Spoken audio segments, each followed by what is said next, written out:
মরিচ গাছের কিছু খাবার দেব, কিছু কলার খোসা কুচিয়ে নিছি আর কিছু আলুর খোসা এভাবে কিছু অল্প অল্প করে দিয়ে তারপরে মাটি দিয়ে ঢেকে দেব। সব সবজির খোসা মাটির সাথে শুকাইছি, মাটির সাথে পচাই তারপরে শুকাইছি। এভাবে মাটি দিয়ে সামান্য মাটি দিয়ে ঢেকে দেব হালকা, এই যে এভাবে। তারপরে আবার এইটা দেব, নিজে হাতে চারা করছি এগুলো।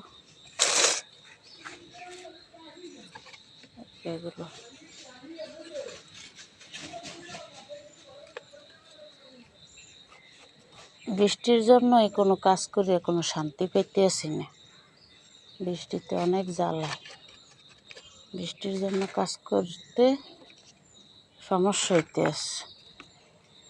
এভাবে কলার খোসা আলুর খোসা দিয়ে দেব, তারপরে হালকা মাটি,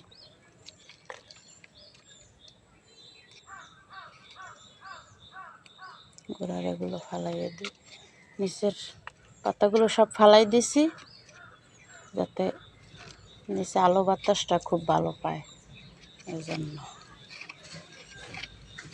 কিছু পোক আছে, এই যে ক্যারা পোকগুলো, ওইগুলো যে কি সমস্যা করে, অনেক সমস্যা করে, দেখলে করে ভয়।